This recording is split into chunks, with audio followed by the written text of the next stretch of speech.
नमस्कार दोस्तों। आज हम आपको दिल्ली की एक ऐसी ऐतिहासिक जगह की सैर कराने वाले हैं जहां सिर्फ पत्थर और इमारतें नहीं हैं, बल्कि लगभग 300 साल पुरानी एक पूरी कहानी छिपी हुई है। जी हाँ, आज हम बात कर रहे हैं सफदरजंग के मकबरे की। दिल्ली के लोधी रोड के पास स्थित यह खूबसूरत मकबरा अपनी विशाल गुंबद, लाल और भूरे रंग के पत्थरों, खूबसूरत बाग और मुगल वास्तुकला के लिए जाना जाता है। लेकिन दोस्तों, इसकी खूबसूरती से भी ज्यादा दिलचस्प है इसकी कहानी। सफदरजंग का असली नाम था मिर्जा मुकीम अबुल मंसूर खान। उन्हें मुगल दरबार में सफदरजंग की उपाधि मिली थी। वे अवध के एक बेहद प्रभावशाली नवाब थे और बाद में मुगल साम्राज्य के वजीर यानी प्रधानमंत्री भी बने। लेकिन यह वह दौर था जब मुगल साम्राज्य की ताकत धीरे धीरे कमजोर हो रही थी। राजनीतिक संघर्ष लगातार बढ़ रहे थे और इसी बीच सफदरजंग का प्रभाव भी काफी बढ़ गया था। साल 1753 में उन्हें दिल्ली छोड़नी पड़ी और इसके कुछ ही समय बाद 1754 में उनका निधन हो गया।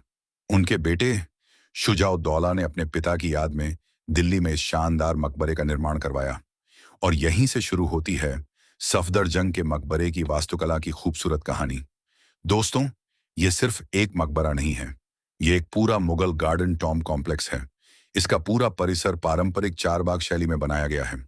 चार बाग यानी ऐसा बाग जिसे चार मुख्य हिस्सों में बांटा जाता है और इनके बीच पानी की नहरें बनाई जाती हैं। इस तरह की वास्तुकला हमें दिल्ली के हुमायूं के मकबरे जैसी कई मुगल इमारतों में देखने को मिलती है और सफदरजंग का मकबरा इस परंपरा की आखिरी महत्वपूर्ण कड़ियों में से एक माना जाता है। अब जरा इसके मुख्य द्वार की तरफ देखिए। इसका विशाल प्रवेश द्वार खुद में वास्तुकला का एक खूबसूरत उदाहरण है और जैसे ही आप इस गेट से अंदर प्रवेश करते हैं, सामने दिखाई देता है एक शानदार मकबरा हरे भरे बाग के बीच अपनी विशाल गुंबद के साथ। यही दृश्य इस जगह की सबसे खास खूबसूरती में से एक है।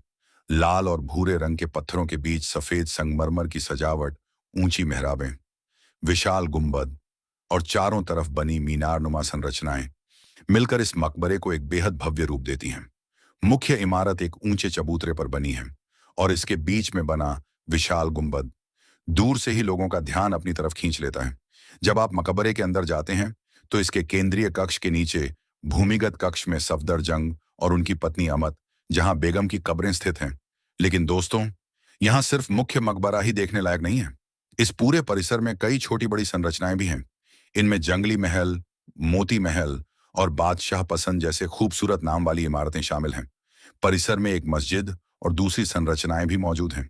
यानी जब आप सफदरजंग के मकबरे में घूमते हैं तो आपको सिर्फ एक कब्र नहीं दिखाई देती, बल्कि आपको दिखाई देता है मुगल काल की वास्तुकला, उस दौर की बागवानी और एक पूरे ऐतिहासिक युग की झलक।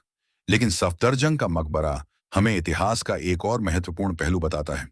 यह उस समय बनाया गया था जब मुगल साम्राज्य अपने पतन के दौर में था।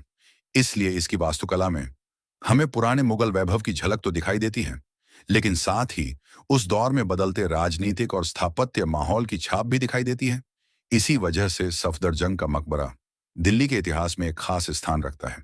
आज यह ऐतिहासिक स्मारक भारतीय पुरातत्व सर्वेक्षण यानी ASI के संरक्षण में है। तो दोस्तों, अगली बार जब आप दिल्ली में हों और इतिहास को सिर्फ किताबों में नहीं बल्कि अपनी आंखों के सामने देखना चाहते हो, तो सफदरजंग के मकबरे को अपनी लिस्ट में जरूर शामिल कीजिए। यहाँ की हरियाली, चारबाग की खूबसूरत बनावट, पानी की नहरें, विशाल गुंबद, लाल और सफेद वास्तुकला और शांत वातावरण आपको कुछ पल के लिए आज की दिल्ली से निकालकर लगभग 300 साल पुराने दौर में ले जाते हैं।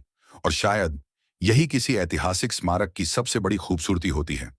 वह सिर्फ पत्थरों से बनी इमारत नहीं होती, बल्कि अपने अंदर एक पूरा दौर, एक पूरी कहानी और कई लोगों की यादें समेटे होती हैं।